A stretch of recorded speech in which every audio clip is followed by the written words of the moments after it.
রক্তদান জীবনদান, রক্তদান মহৎদান। করোনা সংকটকালে জীবন মৃত্যু সংগ্রাম, মানব সভ্যতার সামনে মহামারী দুঃস্বপ্নে রাত কাটাচ্ছে বিশ্ব। হাসপাতালে বাড়ছে ভিড়। রক্তদান শিবিরে বড় পাখা দিচ্ছে, তখন আমার মনে হয় এটা রক্তদান হচ্ছে না, এটা প্রলোভিত করা হচ্ছে। রক্তদান প্রলোভন দেখানো হচ্ছে, লোক দেখানো হচ্ছে। কিন্তু ক্যাম্পবাগান সাধারণ দুর্গোৎসব পুজো কমিটি দায়বদ্ধতার বাতিলে, দায়বদ্ধতা থেকে প্রত্যেকটা রক্তদাতাকে একটা সুন্দর গোলাপ দিয়ে অভিবাদন জানাচ্ছে, আর তার সাথে সাথে একটা গাছ দিচ্ছে, বৃক্ষ গাছ।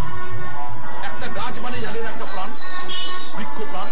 এই প্রাণ দিচ্ছে এবং রক্ত, পৃথিবীতে কোনো কারখানা নেই যে কারখানায় রক্ত তৈরি হবে। রক্তের কারখানা একটাই, মানব শরীর। এই মানব শরীরেই রক্ত তৈরি হবে। আর এক বোতল রক্ত দিলে কিচ্ছু যায় আসতে পারে না। মানে আমরা সুস্থ থাকবো, সবল থাকবো এবং আরো বেশি সুস্থ হবো যে এক বোতল রক্ত দান করবো।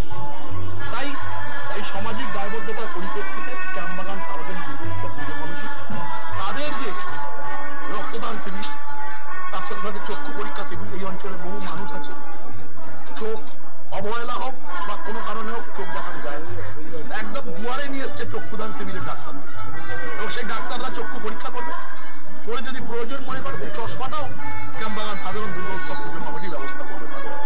যত চশমা হোক, 100-200 যত চশমা, ঠিক পাশাপাশি জয়েন্ট ডেন্টাল কলেজ সহযোগিতা